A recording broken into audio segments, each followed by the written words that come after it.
They called for help. The Deathworlders' fleet delivered judgment. Part 1, The Plea. The sky above Thuris burned orange and red. Fire fell from the heavens like angry rain, and the gentle people below had no words for what was happening to them. They had never seen war. They had never needed to. Lyrth stood at the top of the great temple and watched his world die. He was old, even by Vellani standards. His 4 arms trembled as he held himself upright. His compound eyes, once bright green, had faded to a dull gray over the centuries. He had lived a long and peaceful life. He had believed his people would live peaceful lives forever. He had been wrong. The Vellani were a beautiful species. They looked like tall insects, with shiny shells of blue and purple. They had 4 arms and 2 legs. Their faces were gentle, with large eyes that could see in many directions at once. They built their cities from crystal and song, and they had never hurt another living thing in all their long history. They had no weapons, they had no soldiers, they had no word for enemy. Now they were learning these words very quickly. The ships in the sky were ugly things.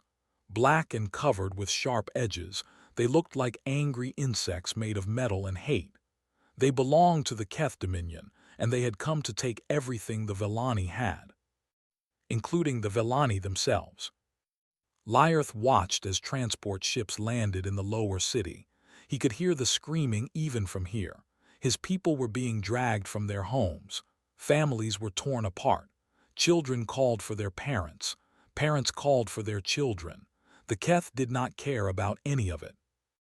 The Keth were slavers. They traveled the galaxy looking for weak species to capture and sell. They had been doing this for 1,000 years, and they had become very good at it. They knew how to break people. They knew how to make them obey. And they knew that the Vellani would make excellent slaves. Gentle, obedient, afraid. Perfect. A young Vellani named Thern ran up the temple steps. She was breathing hard, and her shell was cracked where something had hit her. Blue blood ran down her arm. "Grand Speaker," she cried, "they are taking everyone, we must do something." Lyrth looked at her with sad eyes. "What would you have us do, child? We have no weapons, we have no ships that can fight, we have nothing."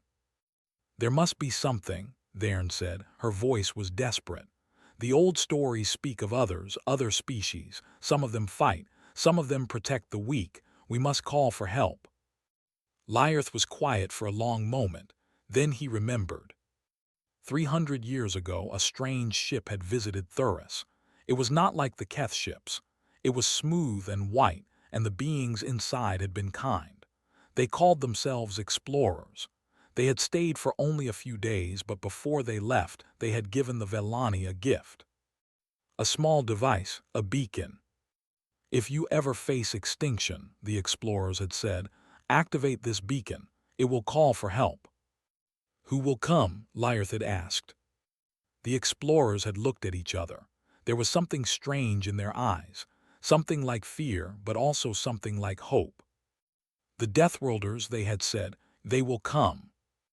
Lyrth had never understood what that meant. He had put the beacon in the temple vault and forgotten about it. The Vellani had no enemies. They would never need help. Now he understood how foolish he had been. "Come with me," he said to Thern. They went down into the temple, deep underground where the most precious things were kept. The vault was old and dusty. No one had opened it in centuries. Lyrth's 4 hands shook as he worked the ancient lock. Inside, sitting on a simple stone shelf, was the beacon. It was small. It fit in one hand. It looked like nothing special, just a black box with a single red button on top. "What is that?" Thern asked. "Hope," Lyrth said, "or death, I do not know which." He pressed the button. The beacon made no sound. It showed no light. But somewhere very far away, a signal began to travel through the darkness of space. Above them, the temple shook. The Keth were bombing the city now. They would kill anyone who resisted and take everyone else. Within hours, there would be no free Vellani left on Thuris. "Did it work?" Thern asked. I do not know, Lyerth admitted. I do not even know if anyone will hear it. I do not know who the Deathworlders are. The old explorers seemed afraid of them. Afraid? Then why would they tell us to call them? Lyerth thought about this. Perhaps, he said slowly, they are the kind of beings that you want on your side and never against you. They left the vault and returned to the temple top. The city below was burning. Keth soldiers moved through the streets like a dark wave. The screaming had grown quieter now. Most of the Velani had been captured or killed. Lyerth sat down on the ancient stones. He was too old to run. He was too old to hide. All he could do was wait and hope that somewhere in the vast darkness of space, someone had heard their call. Far across the galaxy, in a region of space that most species avoided, the signal arrived. The UESC H. Warren was a battle cruiser. It was not the largest ship in the human fleet, but it was fast and deadly. It carried a crew of 800, and every single one of them came from a planet called Earth. Earth was not a gentle world. It had earthquakes and storms and floods. It had animals with claws and teeth and venom. It had diseases and famines and ice ages. Everything on Earth tried to kill the things that lived there. But humans had survived. They had done more than survive. They had conquered their world and spread to the stars. Other species called them Deathworlders. It was not meant as a compliment. Captain Unipark was on the bridge when the signal came in. She was a small woman with short black hair and dark eyes that missed nothing. She had been a soldier for 20 years. She had seen things that would make most beings go mad. None of it showed on her face. "Captain," said the communications officer, "we are receiving a distress signal. It is very old. The encoding is. I have never seen anything like it." Una walked to the communications station. She looked at the data on the screen. Her eyes narrowed. "This is a protected species beacon," she said quietly. "I have only seen one of these in training. They were given out 300 years ago to species that could not defend themselves." "What does it mean?" asked Commander Tiho Kim. He was her first officer, a tall man with a calm voice and steady hands. Nothing ever seemed to worry him. "It means someone is dying," Una said, "and they called us for help." She turned to the navigation officer. "Plot a course, maximum speed." "Captain," Tiho said carefully, "this is outside our patrol zone. Command will want us to report first and wait for orders." Una looked at him. There was something cold in her eyes now, something dangerous. "By the time orders come, everyone on that planet will be dead or in chains," she said. "I will explain myself to command later. Right now, someone needs our help." She turned to the rest of the bridge crew. They were watching her, waiting for orders. "All hands," she said, "battle stations." The alarm rang through the ship. 800 humans began to move. They checked their weapons. They tested their systems. They prepared themselves for war. The H. Warren's engines roared to life, and the great ship jumped into faster-than-light travel. On Thuris, Lyerth still sat on the temple steps. The Keth had found him now. Soldiers surrounded him with weapons raised. An officer with gold markings on his armor walked toward the old Velani. "You are the leader of these creatures?" the Keth asked. "I am the Grand Speaker," Lyerth said. "I speak for my people." "Good, then you will tell your people to obey. Anyone who resists will die. Anyone who runs will die. Anyone who causes trouble will die. Do you understand?" Lyerth looked up at the burning sky. He thought about the beacon. He thought about the signal traveling through space. He thought about the word the old explorers had used. "Deathworlders." "I understand," he said to the Keth officer, "but I wonder if you do." The officer laughed. "What is that supposed to mean, old one?" Lyerth did not answer. He simply looked at the sky and waited. Help was coming. They called for help. The Deathworlders' fleet delivered judgment. Part 2, First Contact. The H. Warren came out of faster-than-light travel like a knife cutting through silk. One moment there was empty space. The next moment there was a warship, and it was angry. Captain Una Park stood at the center of the bridge. Her hands were clasped behind her back. Her face showed nothing, but inside her blood was hot with rage. She could see Thuris on the main screen. It was a beautiful world, with blue oceans and green forests and cities that sparkled like jewels. At least it had been beautiful once. Now, fires burned across the surface. Dark clouds of smoke rose from what had been peaceful towns. Even from orbit she could see the destruction. But worse than the planet were the ships around it. 12 Keth cruisers hung in orbit. They were ugly things, black and covered with weapons. They moved like predators circling wounded prey. Transport ships flew between them and the surface, carrying stolen people to stolen futures. "Tactical report," Una said. Her voice was calm, too calm. Lieutenant Jisoo Han worked at her station. She was young, only 25, but she was one of the best tactical officers in the fleet. Her fingers moved across the controls like she was playing an instrument. 12 enemy cruisers, Captain, Keth Dominion, based on their design. Each one is about twice our size. They have more weapons, more armor, and more shields than we do. They also have at least 50 transport ships moving between orbit and the surface. How many people on those transports? Jisoo checked her readings. Her face went pale. Based on life sign density, approximately 340,000, they are packed in like cargo. Because that is what they were to the Keth. Cargo, products, things to be sold. Commander Teho Kim stepped closer to the captain. He spoke quietly, so only she could hear. "Captain, the odds are not good. 12 to 1. We should call for reinforcement and wait." "How long until reinforcement arrives?" 18 hours, maybe 20. Una looked at the transport ships on the screen. She thought about 340,000 people, packed together in the dark, waiting to be sold into slavery. "We do not have 18 hours, she said. "They do not have 18 hours. She turned to the communications officer. "Open a channel, all frequencies." "Channel open, Captain." Una straightened her uniform. She looked directly at the screen, knowing that her face would be broadcast to every ship in the system. "This is Captain Una Park of the United Earth Space Command Vessel H. Warren. I am speaking to the Keth Dominion forces in orbit of Thuris. You have attacked a peaceful planet. You have killed innocent people. You have taken prisoners for the purpose of slavery. These are crimes against galactic law and against basic decency." She paused. Her eyes were like black stones.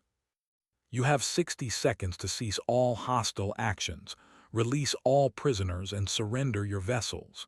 If you do not comply, you will be destroyed. This is your only warning." For a long moment there was silence. Then the communications officer spoke. "Captain, we are receiving a response." "Put it through." The screen changed to show a Keth officer. He was large and covered in gray scales. His eyes were yellow with black slits like a snake. Gold decorations covered his armor, showing his high rank. He was smiling, if you could call it that. It was the smile of a predator looking at prey. "I am Overlord Gret of the Keth Dominion," he said. His voice was deep and rough. "I command this fleet, and you little creature command one ship." "I am aware of the numbers," Una said. "Then you are aware that you cannot win. Your threat is empty. Your words are meaningless. Go away, little human. This does not concern you. These creatures belong to us now. They belong to no one but themselves." Gret laughed. It was an ugly sound. "You talk of law, you talk of decency. These things mean nothing. In this galaxy there is only power. The strong take what they want. The weak suffer. That is the only law that matters." "I see," Una said. "Then let me explain something to you, Overlord. I am from a world called Earth. On my world everything tried to kill us. The weather killed us. The animals killed us. Disease killed us. Even the ground beneath our feet killed us. But we survived. We became the thing that other things feared." She leaned forward slightly. You called me little. That is true. I am small. But I am from a world that breeds monsters, Overlord, and you have made me very, very angry. Gret stopped laughing. Something flickered in his yellow eyes. It might have been confusion. It might have been the first small seed of fear. You are insane, he said. You cannot fight 12 ships with one. Watch me. Yuna turned away from the screen. Cut the channel. Weapons prepare to fire all batteries. Chief Weapons Officer Dongho Choi nodded. He was a large man with hands like hammers. He had been in the Navy for 30 years. He had killed more enemies than he could count. He was very good at his job. All weapons ready, Captain. Targets locked. How much time? Yuna asked. 15 seconds remaining on your deadline. Yuna watched the countdown on her screen. The Keth ships had not moved. They thought she was bluffing. They thought one ship would never attack 12. They did not understand humans. The countdown reached 0. Fire, Yuna said. The H-Warren's railguns roared. Massive metal projectiles shot across the void at incredible speed. They hit the nearest Keth cruiser before its crew could react. The shields flickered and died. The hull cracked open. Atmosphere vented into space. Bodies tumbled into the darkness. The cruiser broke in half. For a moment, no one in the Keth fleet moved. They could not believe what they had seen. One ship, one shot, and their brother cruiser was dead. Then Overlord Gret's voice screamed across all channels. Destroy them. All ships destroy them now. 11 Keth cruisers turned toward the H-Warren. Weapons charged. Missiles launched. Energy beams cut through space. Evasive maneuvers, Yuna ordered. Pilot Yunji Beak took control. She was small, like the captain, with quick hands and quicker reflexes. She had been flying ships since she was 16. The H-Warren was huge, but in her hands it danced. The ship twisted and rolled. Missiles passed by so close that the crew could feel the heat. Energy beams cut through empty space where the ship had been just a moment before. And the whole time, the H-Warren kept firing. Railgun rounds punched through Keth armor. Missiles found their targets and exploded. 2 more cruisers fell. A third was crippled, spinning out of control with fire pouring from its engines. On Thuris below, the Villani watched in wonder and terror. Lyarth was still at the temple, surrounded by Keth guards. When the battle began, they had looked up at the sky with confusion. Now they looked up with fear. What is happening? One of the guards asked. His voice was shaking. Lyarth watched the lights flash in the night sky. He watched Keth ships burn and fall. He remembered the old explorers and the word they had used. Deathworlders, he said softly. They came, they actually came. The Keth officer who had threatened him earlier grabbed Lyarth by the arm. What did you say? What do you know about this? I know nothing, Lyarth lied. Only that perhaps your kind made a mistake. Perhaps you attacked the wrong planet. Perhaps someone was watching. The officer looked at the sky. Another Keth cruiser exploded, lighting up the darkness like a new sun. One ship, the officer whispered. How is this possible? It is only one ship. But it was not just any ship. It was a human ship, and humans did not know how to surrender. In space, the battle continued. The H-Warren had taken damage now. Fires burned in the lower decks. Power systems flickered. The ship groaned under the stress of combat. But the crew did not stop. They could not stop. 340,000 lives depended on them. Captain, Jisoo called out. 4 cruisers moving to surround us. They are trying to box us in. Let them try, Yuna said. Yunji, take us through them. Through them, Captain. Through them. Yunji smiled. It was not a nice smile. She pushed the H-Warren forward straight at the enemy formation. The Keth ships fired everything they had. Explosions rocked the human vessel. Alarms screamed.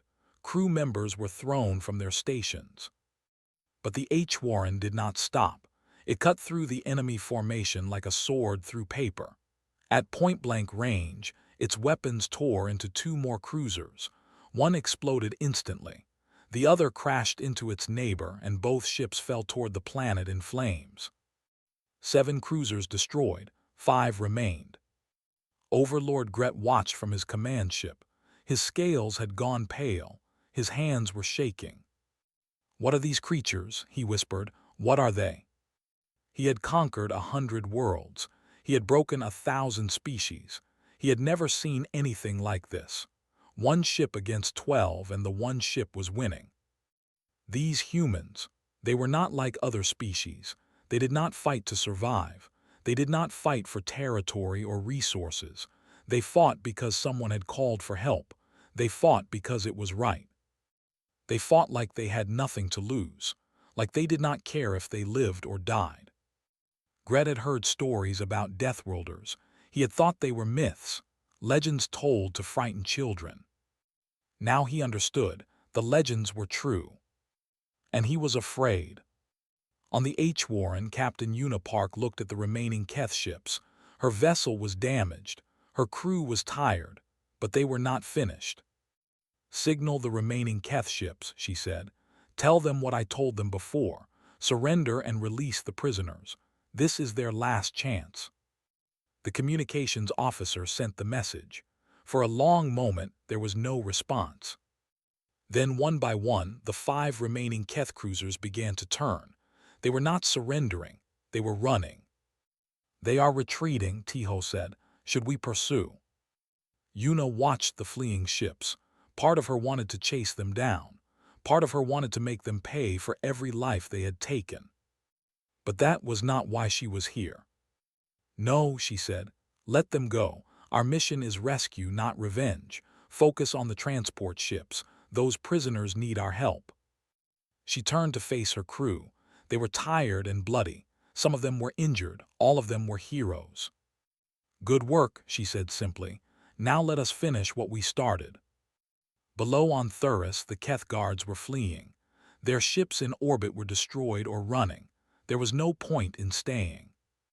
Lyarth watched them go. He watched the single human ship in the sky, still burning from the battle it had fought, still standing. A young Velani ran to him. It was Thern, the one who had reminded him of the beacon. "Grand Speaker," she cried. "They came, the Deathworlders came." "Yes," Lyarth said. His voice was full of wonder. "Yes, they did." He looked up at the stars. Somewhere up there, 800 humans were fighting to save people they had never met, dying to save people they would never know. For the first time since the attack began, Lyarth allowed himself to hope. They called for help. The Deathworlders' fleet delivered judgment. Part 3. The nature of Deathworlders. The transport ships hung in orbit like fat black insects. Inside each one, thousands of Velani waited in the darkness. They were packed together so tightly they could barely move. They could barely breathe. Many of them had given up hope. Then the airlock doors opened, and the humans came. Sergeant Junho Kang was the first through the door. He was not a tall man, but he was wide and solid like a stone wall. His face was covered in scars from 20 years of fighting. His eyes were calm and cold. Behind him came 19 more Marines. They wore heavy armor and carried weapons that glowed with deadly light. They moved through the ship like ghosts, fast and silent and deadly. The Keth guards never had a chance. Junho found the first group of prisoners in the cargo hold. Hundreds of Velani huddled together in the dark. They flinched when the lights came on. They cried out in fear when they saw the armed humans. Then Junho did something unexpected. He knelt down so he was at their level. He spoke softly, gently, like he was talking to frightened children. "It is okay," he said. "We are here to help. No one will hurt you anymore." A young Velani looked at him with huge, terrified eyes. "Who are you?" "My name is Junho. I am a human, I am a soldier, and I am going to take you home." He reached out his hand slowly, carefully, so as not to scare them. After a long moment, the young Velani reached out and touched his fingers. "Your skin is warm," the Velani said. and hard like stone. Junho smiled. It was a strange thing to see on his scarred face. We come from a hard world. It made us hard too, but we are not your enemies. We are your friends. One by one, the Vellani began to stand. They looked at the humans with wonder and fear and hope. These strange beings had come from the stars to save them. These Deathworlders had fought an entire fleet for them. Why? They did not understand why. On another transport ship, Private Mina O led a team to rescue prisoners from the lower decks. She was young, only 22, with a round face and bright eyes. She looked like someone's daughter or sister. She did not look like a killer. But she was. The Keth guards on this ship did not surrender. They fought. It was a mistake. Mina moved through them like a storm. Her rifle cracked again and again. Keth soldiers fell. When one of them got close enough to swing a blade at her, she caught his arm and broke it with one twist. When another tried to grab her from behind, she threw him over her shoulder and put a bullet through his head before he hit the ground. The Vellani prisoners watched in shock. They had never seen violence like this. They had never imagined that a being so small could be so deadly. Then something happened that would be remembered in Vellani stories for 1,000 years. A plasma blast hit Mina from behind. It tore through her armor and took her left arm off at the elbow. She screamed. Blood poured from the wound. Any other species would have fallen. Any other species would have given up. Mina did not fall. She looked at her missing arm. She looked at the Keth soldier who had shot her. Then she picked up her rifle with her remaining hand and shot him between the eyes. "Medic," she called calmly, "I could use some help here." She kept fighting. With one arm and blood running down her side, she kept fighting. She did not stop until every Keth on the ship was dead and every Vellani was safe. The Vellani did not have words for what they had seen. They did not understand how a creature could lose a limb and keep fighting. They did not understand the human capacity for pain, for endurance, for stubborn refusal to die. They were beginning to understand why other species called them Deathworlders. Back on the H-Warren, Captain Una Park coordinated the rescue operation. Reports came in from every boarding team. The news was mixed. The good news: thousands of Vellani were being rescued. The transport ships were being captured one by one. The bad news: the humans were paying a heavy price. 37 dead, over 100 wounded. The ship itself was badly damaged. Fires still burned in 3 sections. Life support was failing on 2 decks. The engines were running at half power. But they kept going. They did not complain. They did not ask to stop. They simply did what needed to be done. Commander Tiho Kim brought Yuna a cup of coffee. She had not slept in over 20 hours. She took the cup gratefully and drank deeply. "How are the rescue teams doing?" she asked. "Good. Sergeant Kang's team has cleared 4 transport ships. Private O's team has cleared 3, though." He paused. "Private O lost her arm." "Is she alive?" "Yes, she refused to stop fighting. The medic had to stun her to get her to stop." Yuna smiled slightly. "That sounds like Mina." "The Vellani do not know what to make of us. I have heard reports that many of them are afraid of us. They have never seen beings who fight like we do. They have never seen anyone survive injuries that would kill them. They will understand in time. Right now, we just need to get them to safety." A new alert flashed on her screen. One of the boarding teams had found something important. Yuna read the report and her expression hardened. "What is it?" Tiho asked. "The team on Transport 7 found a special cargo hold, separate from the others. High security. Do you know what was inside?" Tiho shook his head. "Children," Yuna said. Her voice was like ice. "Vellani children, over 2,000 of them, separated from their parents, kept in cages." She paused. There were notes attached to the cages, labels. They were being sorted by age and size like products. Tiho said nothing. His hands were shaking. "The Keth were not just taking slaves," Yuna continued. They were taking children to sell, separately, to anyone who wanted to buy them. For a long moment, neither of them spoke. The coffee in Yuna's cup had gone cold. She did not care.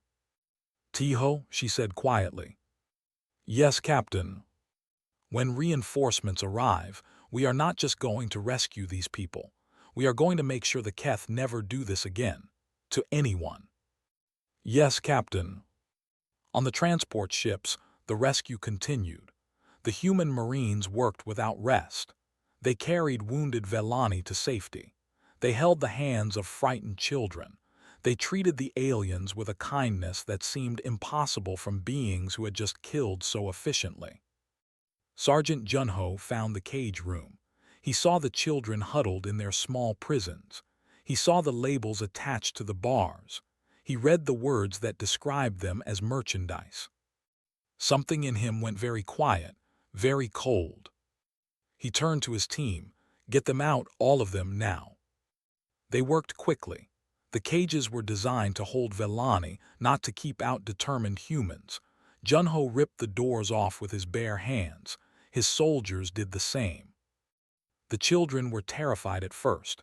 These large, strange beings with their hard skin and loud voices scared them. But Junho's team was gentle. They spoke softly. They moved slowly. They made themselves as unthreatening as possible. One little Velani girl would not stop crying. She was so small, maybe 3 years old in human terms. She called for her mother again and again. Junho sat down next to her cage. He did not try to touch her. He just sat there and waited. "I know you are scared," he said. "I know this is all very strange. But I promise you, little one, I will find your mother. I will bring you home." The girl looked at him with wet eyes. "Promise." "I promise." He held out his hand. She looked at it for a long time. Then slowly she reached out and took it. Her tiny fingers wrapped around one of his. His hand was so big compared to hers, so rough, so scarred. But she held on tight. Junho carried her out of the cage room himself. He did not let go of her hand, not for a second. The other Marines watched. Many of them had tears in their eyes.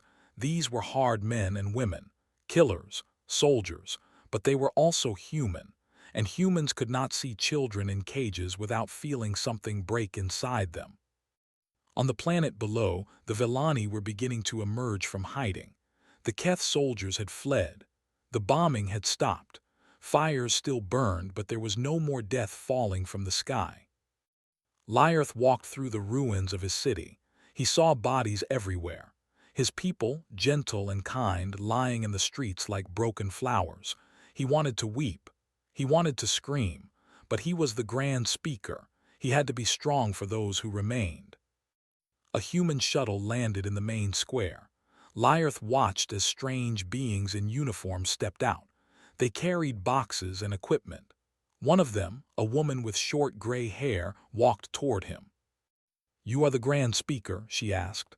Her voice was kind. "I am," Lyarth said. "Who are you?" "My name is Dr. Sujin Wu. I am the Chief Medical Officer of the H-Warren. We are here to help." "Why?" The question came out before Lyarth could stop it. "Why did you come? We have nothing to offer you. We are weak. We cannot pay you. We cannot help you. Why would you risk your lives for us?" Dr. Sujin looked at him for a long moment.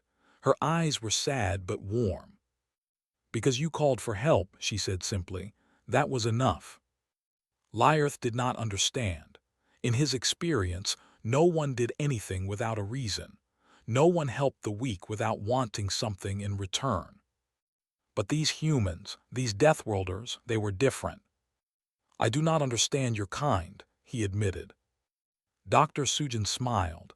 "Neither do most species, but we are here now. Let us help you. Let us save who we can. And when this is over, we will talk about the future, together." She held out her hand. Lyarth looked at it. Then slowly, he reached out with one of his 4 arms and took it. Her grip was warm and strong, like the others had said, like stone that had been sitting in the sun. "Together," he repeated. The word felt strange in his mouth, but it felt right. In orbit above, the last transport ship was secured. 340,000 Vellani had been saved. The human cost was high, 53 dead, 200 wounded, but they had done what they came to do.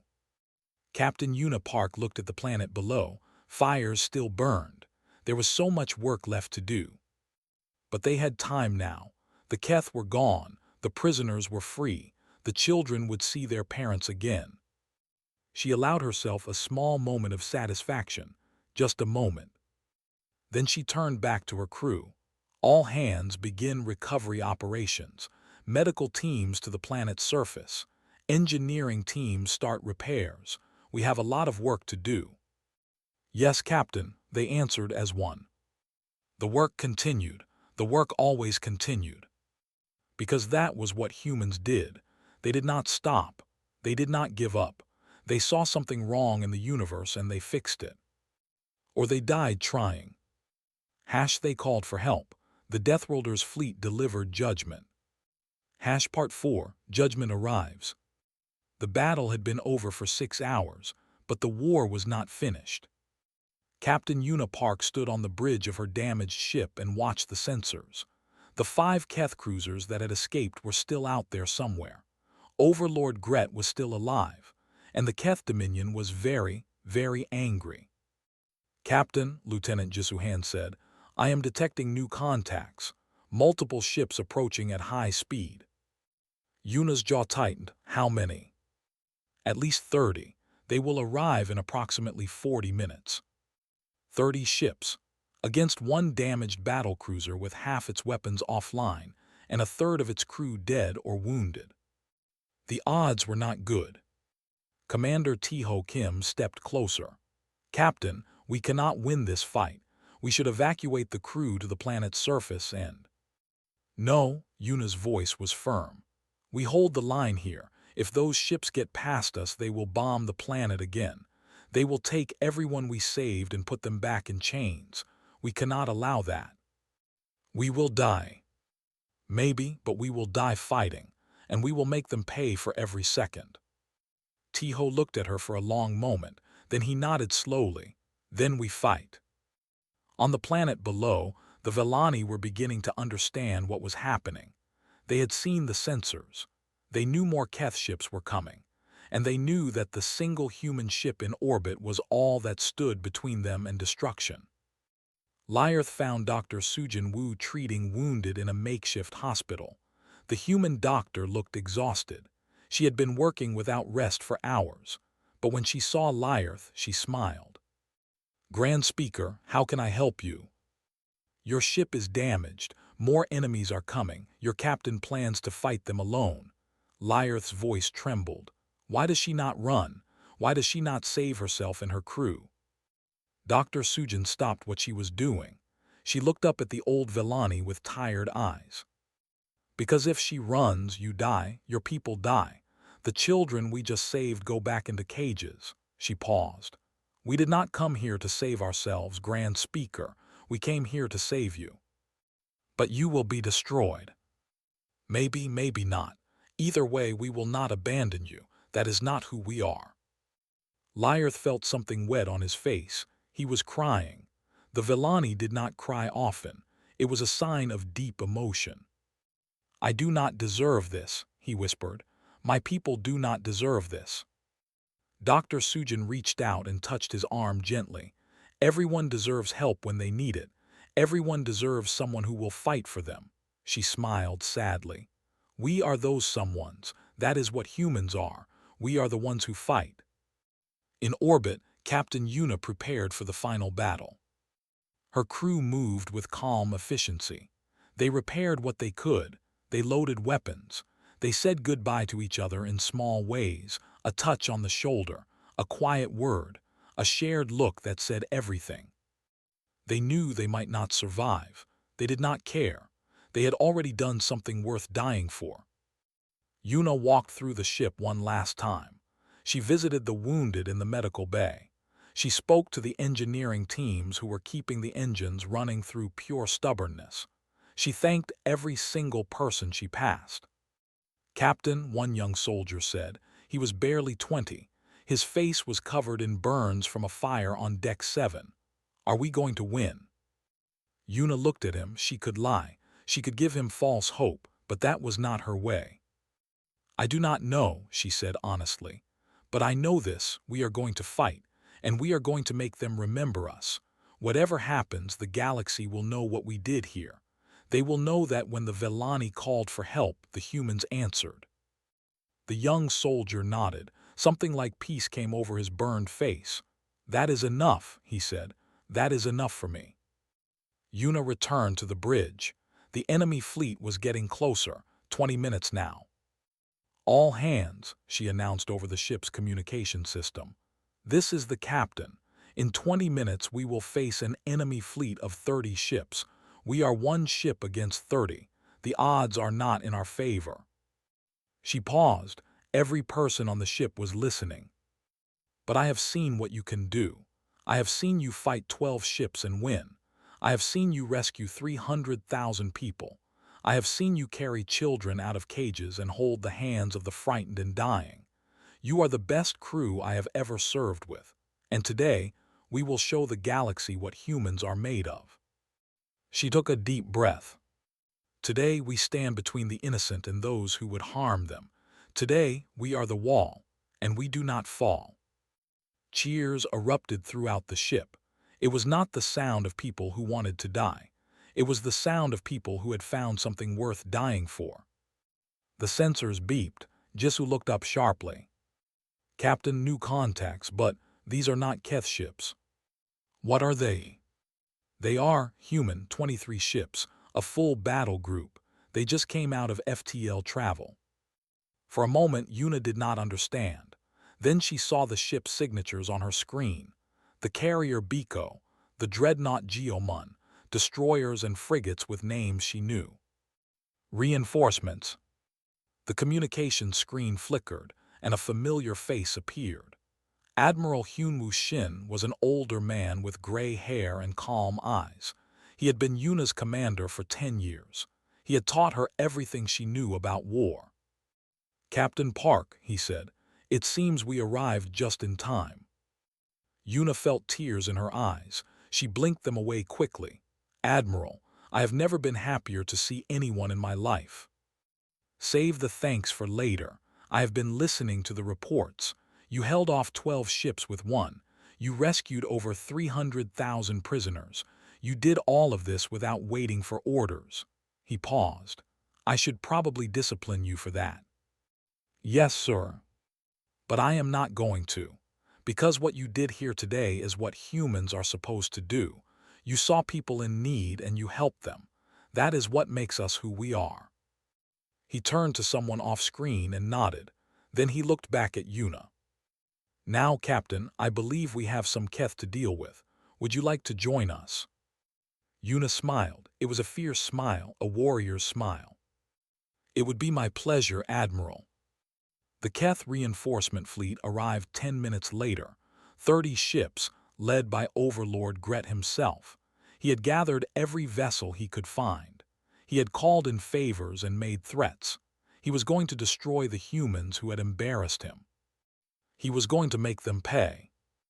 Then he saw what was waiting for him. 24 human ships. The damaged HFY, yes, but also 23 more. A carrier, a dreadnought, destroyers and frigates bristling with weapons, a wall of metal and fire. Gret's confidence began to crack. Admiral Shin broadcast on all frequencies. This is Admiral Hyunwoo Shin of the United Earth Space Command. You are Overlord Gret of the Keth Dominion. I have some questions for you. Gret tried to keep his voice steady. What do you want, human? I want to know about the children. The words hung in the silence of space. My crews found over 2,000 Vellani children in your transport ships. They were in cages. They had labels on them, like they were products to be sold. Shin's voice was calm, but there was something terrible underneath it, something cold. I want to know where you were planning to sell them. I want to know who was going to buy them. Gret said nothing. That is what I thought, Shin said. Here is what is going to happen now. You are going to surrender your fleet. You are going to release any prisoners you still have, and you are going to come with us peacefully. You will face trial for your crimes. And if I refuse, then we will destroy you, all of you. It will take about 4 minutes. Gret looked at his sensors. He looked at the human fleet. He counted the weapons, the ships, the firepower. He believed the admiral. I am Overlord Gret of the Keth Dominion, he said, trying to find some dignity. I do not surrender to lesser species. Then you will die as Overlord Gret of the Keth Dominion. Either way, it does not matter to me. The admiral cut the channel. The battle lasted 3 minutes. The Keth fought. They had no choice. Surrender was death anyway. Their culture did not allow weakness. So they charged at the human fleet, weapons firing, hopping for a miracle.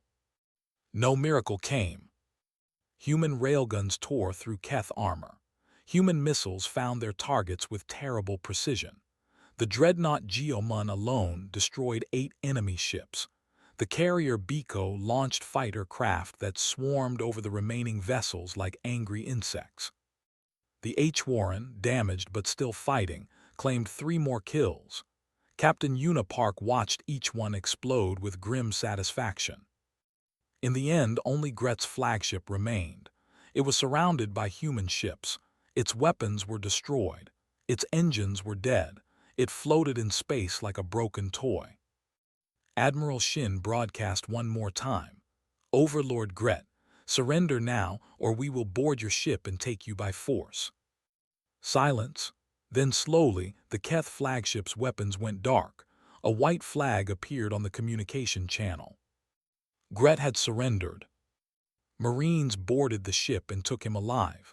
They found him on the bridge, surrounded by his dead officers. He had not fought himself. He had let others die for him. When they dragged him out, he looked at the human soldiers with hatred in his eyes. You will regret this, he said. The Keth Dominion is powerful. Others will come to avenge me. Sergeant Junho Kang looked at him. His face showed nothing, but his voice was cold. Let them come, he said. We will be waiting. On Thuris, the Vellani watched the battle end. They watched the Keth fleet die. They watched the enemy leader dragged away in chains. Lyarth stood in the ruins of his city and wept again. But this time, they were tears of joy. Vern stood beside him. It is over, she said. It is really over. Yes, Lyarth said. It is over because of them, because of the humans. He looked up at the sky. He looked at the ships that had saved his world. They came, he whispered. They called them Deathworlders. I understand now. I understand why. Why? Vern asked. Lyarth thought about the battle. He thought about the children in cages. He thought about the humans who had died to save people they had never met. Because they are death to those who hurt the innocent, he said, and they are life to those who need saving. They are both. They are everything. He bowed his head toward the sky. Thank you, he said softly. Thank you for coming. Somewhere up there, Captain Unipark looked down at the planet they had saved. You are welcome, she whispered, as if she could hear him. Then she turned back to her crew. There was still work to do. There was always work to do.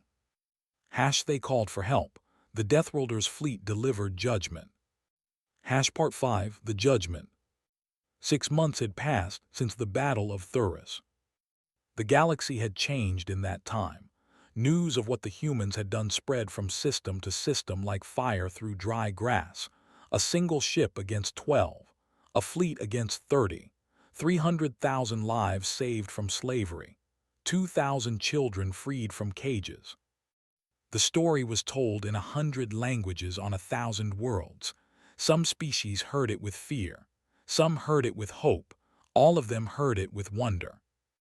The humans were not just Deathworlders.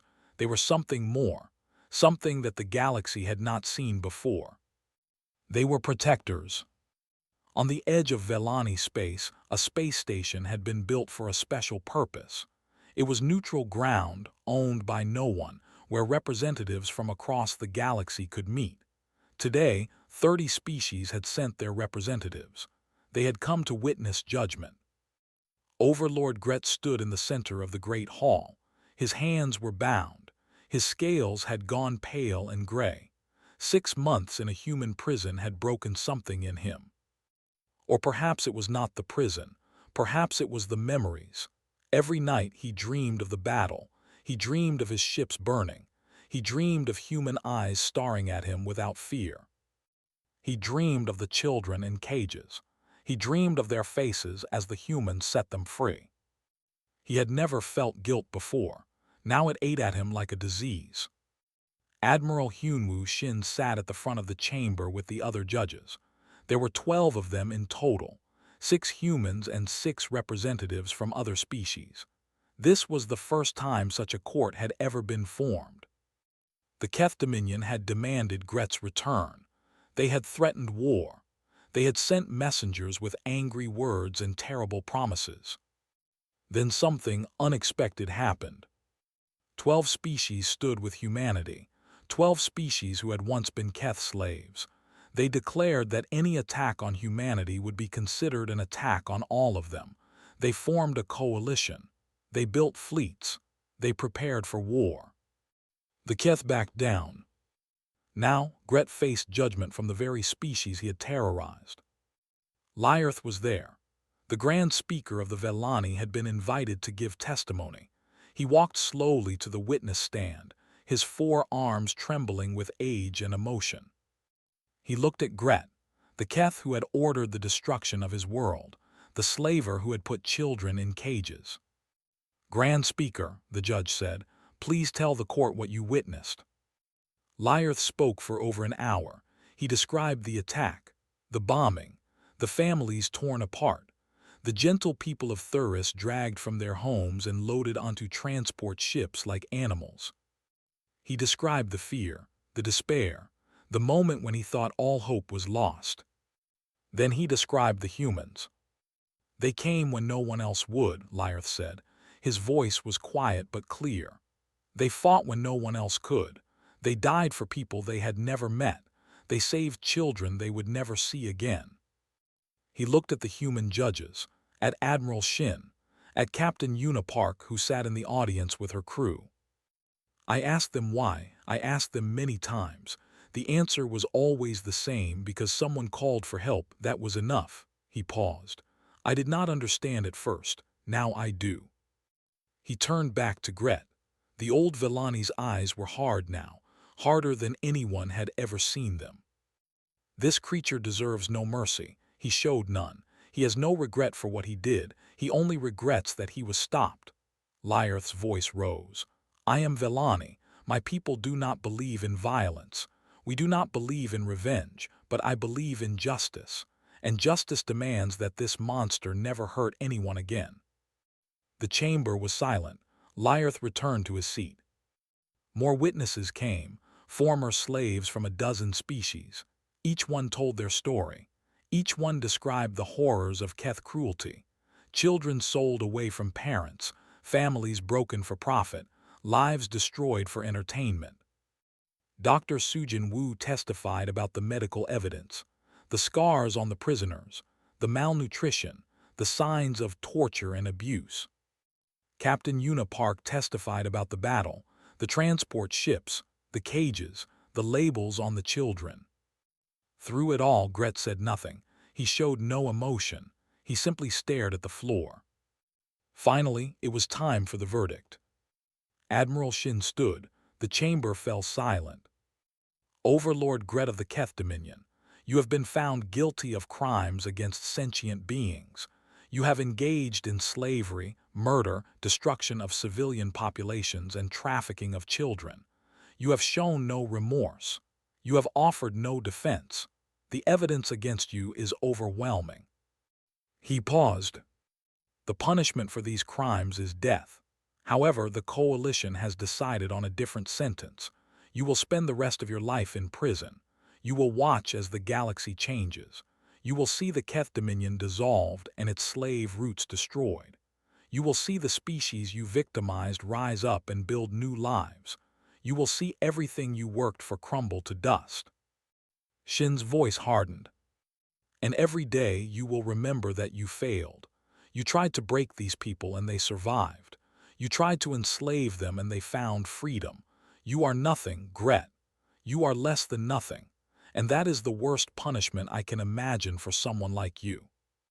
Gret finally looked up. There was something in his eyes, fear, anger, despair. "You will regret this," he whispered. "The Keth do not forget." "Neither do we," Shin replied. "Guards, take him away." Gret was dragged from the chamber. He screamed threats and curses until the doors closed behind him. Then there was silence. Dr. Sujin Wu stepped forward. She had asked to address the chamber after the verdict. Shin nodded for her to proceed. She walked to the center of the great hall. She looked at the representatives from 30 species. She looked at the former slaves.